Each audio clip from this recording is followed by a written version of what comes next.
Bueno, Marcelo, ¿puedes tener una oración, por favor? Sí, Pato, Marcelo.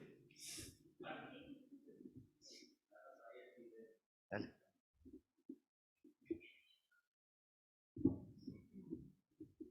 Oremos.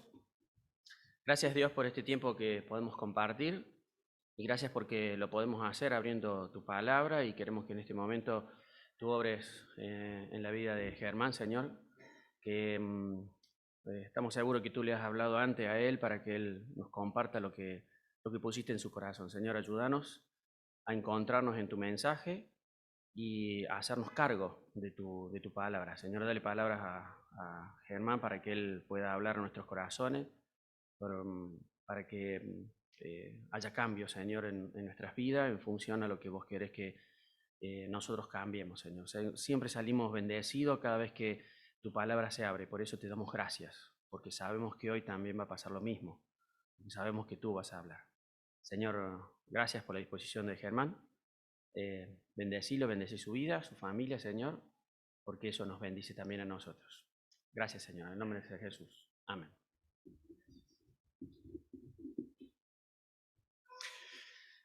Bueno, si pudieron visualizar en el texto Lucas 12, 49 al 59, se dan cuenta ahí, por lo menos en la versión Reina Valera, que es la que tomo como base, que hay como 3 subunidades dentro de toda esa unidad. ¿Sí? Y la idea es inicialmente ir tomando cada una de estas subunidades, independientemente una de otra, para luego conformar la unidad de este pasaje. Entonces, ahí tenemos en pantalla la primera parte, ¿sí? Y está subtitulado como Jesús, causa de división, que también se lo puede ver en Mateo 10, y dice así: fuego vine a echar a la tierra, ¿y qué quiero si ya se ha encendido? De un bautismo tengo que ser bautizado, ¿y cómo me angustio hasta que se cumpla? ¿Pensáis que he venido para dar paz en la tierra? Os digo, no, sino disensión, porque de aquí en adelante 5 en una familia estarán divididos, 3 contra 2 y 2 contra 3. Estará dividido el padre contra el hijo y el hijo contra la madre contra la hija y la hija contra la madre, la suegra contra la nuera y la nuera contra su suegra. Andrea se ríe, hay algo acá. Bueno, la verdad que el texto en sí tiene como lenguajes que no los podemos tomar literalmente, ¿sí? Entonces tal vez vale alguna aclaración de algunas de las frases. Vamos a ver 3 por lo menos. La primera es he venido, o él dice vine a echar, ¿sí? Cuando él dice ahí fuego vine a echar a la tierra, cuando habla de ese vine, lo que hace es resume su ministerio. En esa expresión que él da, él lo que dice es vine, y es lo que hace resumiendo su ministerio. El segundo punto que me pareció interesante por ahí de aclarar es el tema de fuego, ¿sí? Por ahí, si tomamos literalmente la frase fuego vine a echar a la tierra, la verdad que mucho por ahí no nos dice, o si lo tomamos abstraído de todo el resto del contexto. Entonces, el fuego en este punto se lo toma como juicio y purificación, ¿sí? Es una de las formas que hay de tomar la imagen del fuego, más allá del espíritu también, pero en este pasaje fundamentalmente se lo toma desde este punto. Y también en el versículo 50, cuando dice de un bautismo tengo que ser bautizado, está hablando de su propia muerte, ¿sí? Entonces, teniendo la referencia de esos 3 puntos, podemos entender de que juicio viene a traer a la tierra, ¿sí? De que, digamos, antes de seguir con esto, la secuencia es importante de cómo lo dice. Primero dice que ha venido, ¿sí? Es el primer paso de su ministerio. Luego dice que juicio, fuego, viene a traer a la tierra. Es el segundo punto. Y el tercer punto dice que la muerte es uno de los elementos de este texto. Y el proceso es a tener en cuenta, porque ese fuego de que él habla del juicio no se puede cumplir hasta que él no cumpla el bautismo. Es lo que está haciendo en esta figura. Nosotros con el diario del lunes entendemos perfectamente qué significa esto. Imagínense ellos ahí, ¿no es cierto?, donde se lo estaba comunicando a la multitud y a sus discípulos que estaban ahí. Estas expresiones bastante duras. Claramente el texto es una advertencia, ¿sí? Claramente todo, desde el 49 al 59, es una advertencia. Entonces la idea de hoy, porque incluso en los comentarios o en el comentario base que estamos usando, que después Andrea nos va a leer algo, insiste y pone hincapié en esta idea que tenemos habitualmente de suavizar el mensaje, ¿sí? Llevar el mensaje del Evangelio siempre a ámbitos suaves, ¿sí? Que podamos digerir más fácilmente. Entonces, como es una advertencia, el texto el mensaje de hoy va a ser una advertencia. No voy a intentar suavizarlo, por más que a veces tendemos a eso, ¿sí? De encontrarle la vueltita como para que no sea tan chocante. Jesús mismo llevará adelante un gran acto de purificación con su muerte, un juicio y purificación. Él se va a identificar en ese acto que habla ahí de ese bautismo con los pecados de la humanidad y va a ofrecer una base tanto para la salvación como para la condenación. En ese acto, tanto para la salvación como para la condenación. Y lo hace porque Él es el que va a experimentar el juicio que Dios tiene para nosotros, para la humanidad. Él toma el lugar y Él es el que sienta las bases de este juicio, tanto para salvación como para condenación. Y fíjense que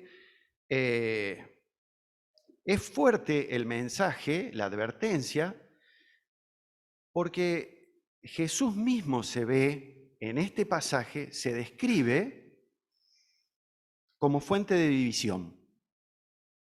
Él mismo dice en el 51, ¿pensáis que he venido a dar paz en la tierra?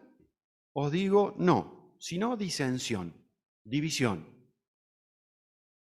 ¿Sí?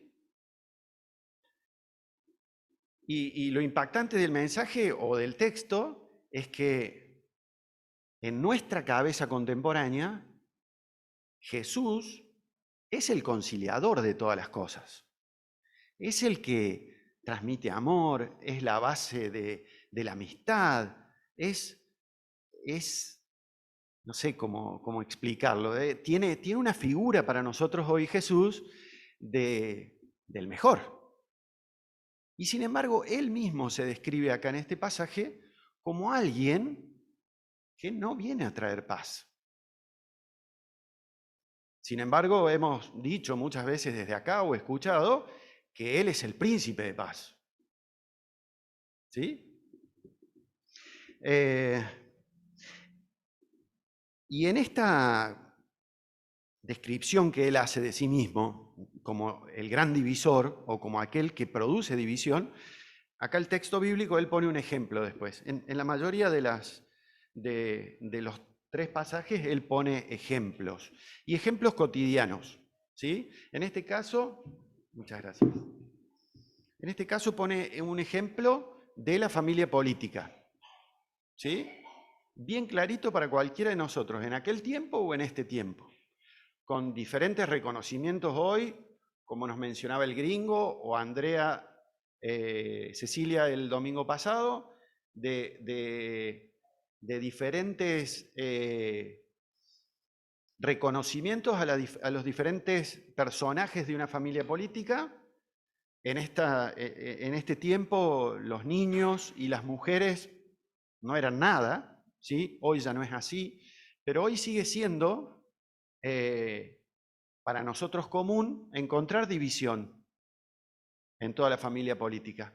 No solamente por el mensaje del Evangelio, sino por lo que estamos haciendo hoy, la idea política o la votación. Yo venía en el auto, mamá, y le digo, sí, mami, yo voy a votar por tal. Y me miró, casi me revolvió un carterazo, ¿viste? Entonces, se generan divisiones. ¿Y por qué? Porque sin dudas que este mensaje o estas palabras que Jesús está diciéndole generan una toma de decisión. Generan una toma de decisión que la traslada al pasaje siguiente del 54 al 56. Sin duda es que cuando tomamos decisiones a nivel familiar, siempre vamos a tener diferentes opiniones, ¿sí? Entonces, bueno, tal vez muchas veces esas diferentes opiniones nos llevan a tomar diferentes caminos, a diferentes situaciones, algunos por un lado, otros por el otro. Bueno, Jesús dice que Él es el que provoca todo eso, ¿sí? En la vida de fe, en lo que iba a seguir en adelante.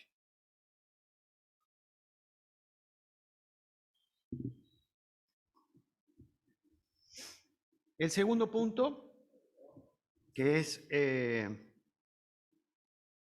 acá el subtítulo dice, ¿cómo no reconocéis este tiempo? También es una advertencia. Yo le puse el llamamiento a considerar las señales de los tiempos. También lo entiendo como un llamamiento de Jesús. Decía también a la multitud, cuando veis la nube que sale del poniente, luego decís, agua viene, y así sucede. Y cuando sopla el viento del sur, decís, hará calor, y lo hace. Hipócritas, ¿sabéis distinguir el aspecto del cielo y de la tierra? ¿Y cómo no distinguís este tiempo? También es difícil de entender este pasaje si uno no está inmerso en este contexto y profundiza en esa pregunta final de Jesús cuando dice, ¿y cómo no distinguís este tiempo? Cuando habla de distinguir ese tiempo, está hablando de que Él apunta a hacerlos reflexionar, incluso con el término hipócrita, ¿sí? El término acá, hipócrita, está utilizado para el llamado de atención. O sea, es como que si nosotros estamos acá todos tranquilos, así como estamos ahora, y yo de pronto les tiro un insulto, ¿sí? Y seguramente les va a llamar la atención, les va a chocar, les va a impactar. Ese es el objetivo de Jesús al decirle hipócritas. No me animo a decir si se los dice solamente a los israelitas o a todos, a los discípulos también, porque no hace referencia a eso. Y lo que decíamos es que esta toma de decisiones, que hablábamos en el pasaje anterior, Jesús lo que hace con este texto es llamarlos a utilizar su discernimiento, la capacidad que tienen de discernir el tiempo.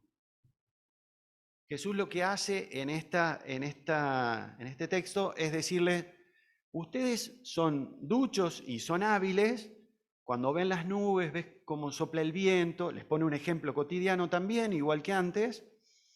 Dice, pero sin embargo, ¿no están viendo mi obra milagrosa?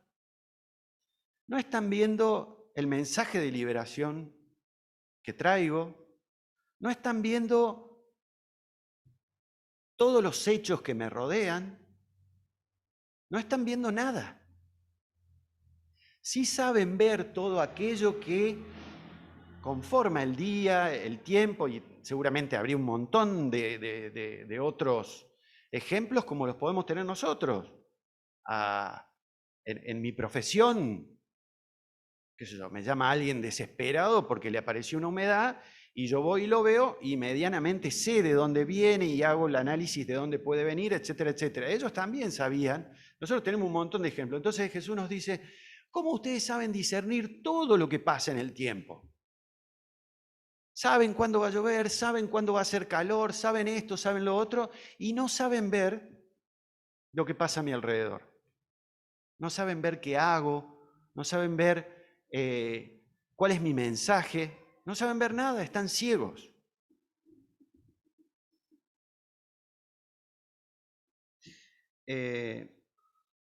Hoy tal vez leer las señales de Jesús no sea lo mismo que en aquella época. Evidentemente no tenemos la obra milagrosa de Él acá, no está entre nosotros, no tenemos la obra milagrosa de Él como para verlo, ni tenemos su andar y su caminar y sus gestos y su forma de expresarse, pero sí tenemos la palabra de Dios, tenemos la Biblia, tenemos los hechos reflejados acá en la Biblia, tenemos el testimonio de las vidas transformadas, tenemos la iglesia en general, en todo su ministerio y también en particular. Esa iglesia que nació con 3, 4, 5 personas y que ha transcurrido durante 20 siglos, 21 siglos, y hoy está presente en todo el mundo. Entonces, esos tal vez sí son las señales que nosotros tenemos, diferentes a las que tenían ellos, como para poder ver y analizar. Y no quedarnos en esta cuestión de que no miramos esas cosas. Jesús nos está advirtiendo de eso.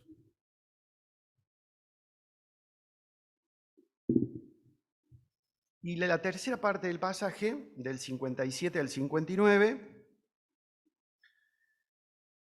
dice, arréglate con tu adversario. También pone un ejemplo en los 3 casos. Yo lo puse como la exhortación a resolver los propios asuntos. El texto dice, ¿y por qué no juzgáis por vosotros mismos lo que es justo? Cuando vayas al magistrado con tu adversario, procura en el camino arreglarte con él, no sea que te arrastre el juez. Y el juez te entrega al alguacil y el alguacil te mete en la cárcel. Te digo que no saldrás de allí hasta que hayas pagado aún la última blanca.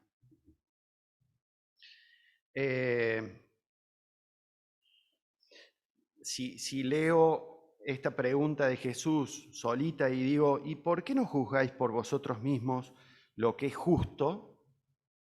La verdad que es amplísima, me supera totalmente, me siento extremadamente pobre para poder responder esta pregunta, o al menos intentar cuestionar algo o preguntarme algo. Entonces Jesús les ayuda con un ejemplo, ¿sí? A entenderlo. Y les dice, les pone en ejemplo de una deuda, y aparecen varios personajes que forman parte de esa deuda. Según los comentarios, esta idea de juzgar por nosotros mismos lo que es justo se refiere puntualmente a la deuda nuestra que tenemos con Dios, no con otra persona ni con el resto de la comunidad, sino a la deuda que tenemos nosotros con Dios. ¿Sí?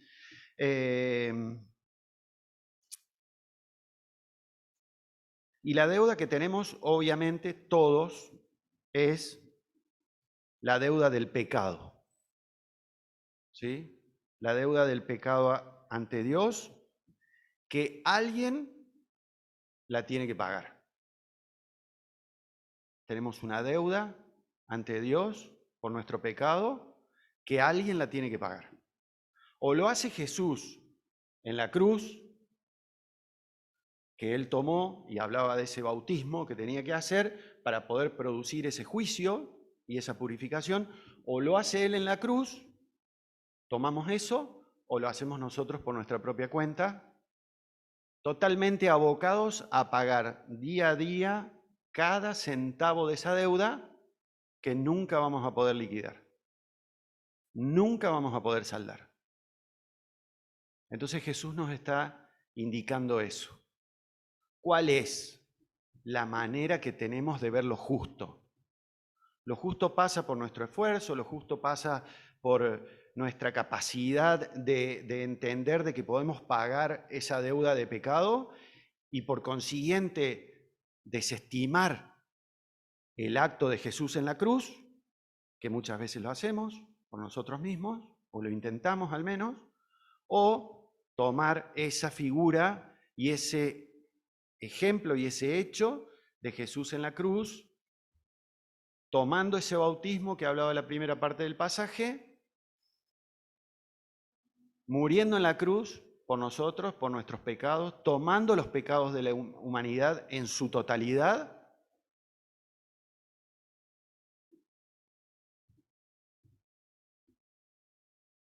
y por esta razón, porque esta decisión de tomar el sacrificio de Jesús en la cruz o de hacerlos por nosotros mismos, si tomamos el camino de Jesús en la cruz, significa arrepentimiento. Significa hacer una revisión, poder arrepentirnos del pecado, ¿sí? Por eso el capítulo 13, que es el próximo capítulo, habla específicamente del arrepentimiento y seguramente ahí lo vamos a poder entender un poco mejor o al menos visualizar de otra manera.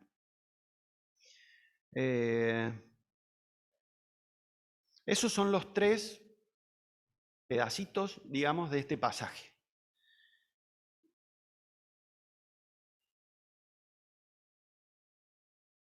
Ahora le voy a pedir a Andrea que se venga un segundito, porque le pedí que lea algo que tiene que ver con esto que mencionamos así livianamente en el principio, pero tiene que ver con una mirada más contemporánea tal vez de aquel Jesús que nosotros necesitamos tener hoy también. Esto que va a leer Andrea es un ejemplo, no es ni una verdad ni nada, pero sí es algo para que reflexionemos. Me pareció interesante, está dentro del comentario, pero me pareció interesante tenerlo en cuenta, al menos para que nos haga reflexionar y decir, no, esto yo no lo hago, no estoy haciendo esto. Entonces, pero por lo menos que nos dé esa mirada. Por supuesto. Acá. Bien. Sí. Retrato contemporáneo. El retrato contemporáneo de Jesús es sesgado. Nuestra cultura tiende a verle como un hombre que evita los enfrentamientos y que no habla sobre el juicio. Se le considera el conciliador por antonomasia, buscador de la paz a cualquier precio. Nunca desafió a nadie sino al amor y la tolerancia. Como maestro de sabiduría y contador de parábolas, Jesús no forzó a las personas a tomar decisiones difíciles, y si alguna vez lo hizo, tales decisiones no tenían nada que ver con su persona, sino solo con la necesidad de que Israel se reformara desde el punto de vista ético. Scott McKnight observa lo inadecuado de las opciones que ofrecen muchas veces los estudios modernos. Jesús el sabio, Jesús el genio religioso, Jesús el revolucionario social. Todos ellos son retratos insuficientes de aquel que viene a llevarnos a Dios. Aquí su punto de vista, y lo cita. Aunque puede ser inapropiado presentar críticas contundentes de eruditos cuyo trabajo respeto y de quienes he aprendido muchas cosas, he de decir que los tratamientos de Jesús que hemos considerado son injustos por cuanto cada exposición limita las pruebas de los evangelios a un pequeño número de dichos o acontecimientos y construye toda una idea de Jesús basándose principalmente en una sola corriente de la tradición del Evangelio.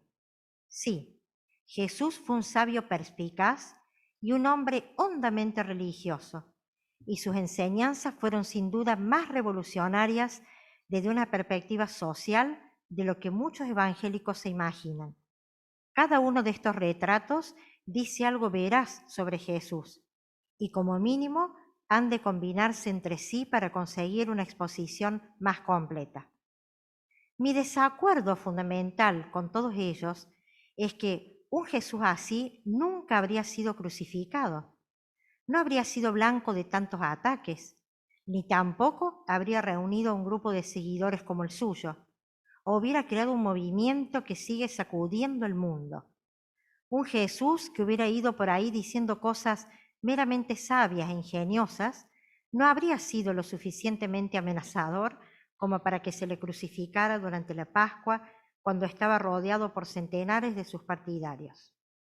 Tampoco se le habría crucificado de haber sido un genio religioso que ayudara a las personas en su relación con Dios y fuera bondadoso, compasivo y amable.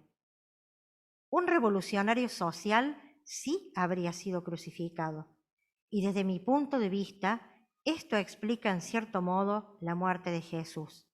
Sin embargo, es dudoso que un revolucionario de este tipo hubiera dado origen a una iglesia que distaba mucho de ser un movimiento de revolución social. Y si, para sobrevivir, este movimiento tuvo que recortar los aspectos socialmente revolucionarios de Jesús, es sorprendente que sus seguidores hubieran decidido conectarse a una persona que era esencialmente un revolucionario social. No, estas descripciones de Jesús no son suficientes.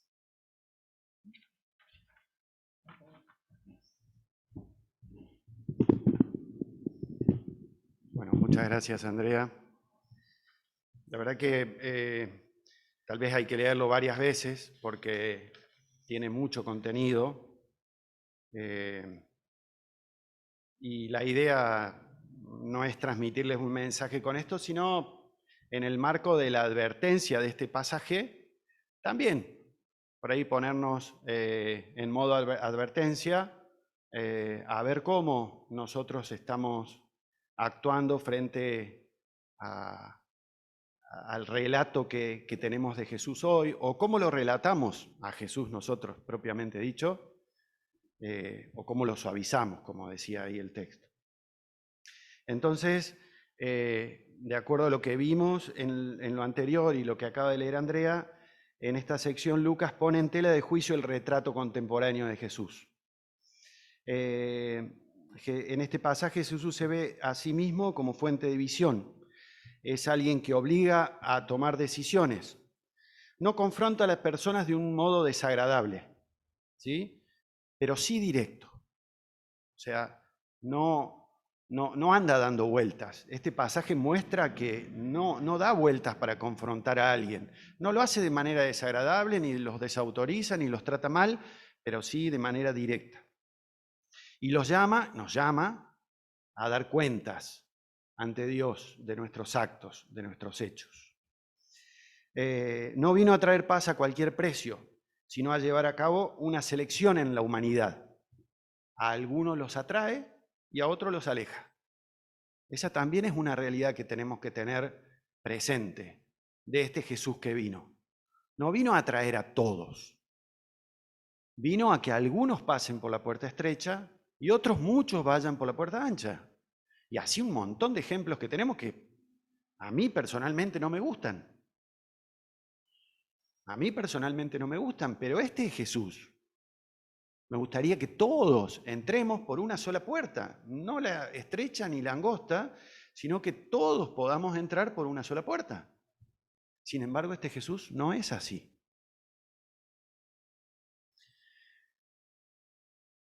Como es advertencia en aquel tiempo, este pasaje también es advertencia hoy.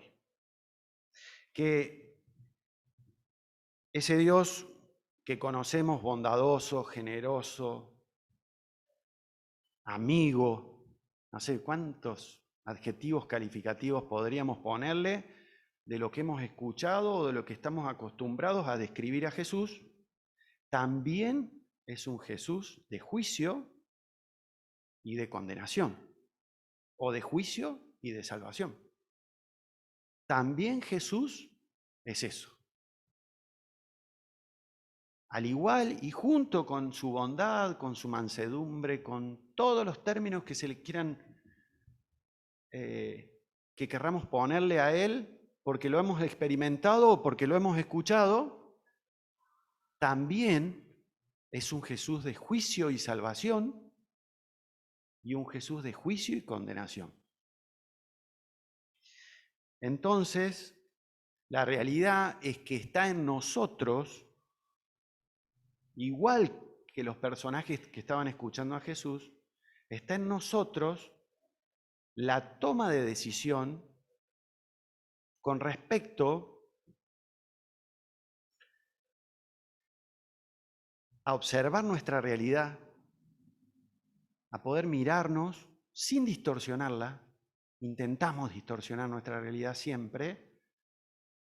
Tratar de mirar nuestra realidad sin distorsionarla para poder reaccionar. Porque toda advertencia busca la reacción. Entonces, como advertencia hoy, Jesús, Dios, está esperando una reacción nuestra. Y en base a nuestra reacción, Él es el que va a producir el juicio y el que va a definir el juicio en cada uno de nosotros, para salvación o para condenación. ¿Está? Bueno, eso era lo que quería compartir hoy. No tenía palabras muy alentadoras, pero sí me parece que de reflexión, me parece que el texto bíblico y las palabras de Jesús también son esto, más allá de que muchas veces intentamos, no sé si diluirlo o presentarlo como más lindo o como presentarlo como más agradable, siendo que uno de los puntos más importantes para que la gracia sea lo que es que nos demos cuenta de que somos pecadores y que nos tenemos que arrepentir y que el pecado no es liviano y que el pecado es pesado y el pecado define este juicio. Entonces, seguramente en los próximos pasajes vamos a ver de qué manera podemos reaccionar, a través del arrepentimiento o no, o a través de la continuidad de esa realidad que ojalá podamos observar, que ojalá tengamos la capacidad, así como Dios le pedía a todos los que les hablaba acá, les decía, tienen capacidad para tantas cosas y no alcanzan a ver lo que pasa alrededor de ustedes o alrededor de Él. Así que ese es nuestro desafío hoy. Ojalá los podamos tomar hoy, mañana, pasado, la semana que viene, pero que no perdamos de vista esto, de que Jesús también es ese que nos propone hacer una revisión y arrepentirnos y en base a nuestra reacción poder elegir el juicio que caerá sobre nosotros. Muchas gracias.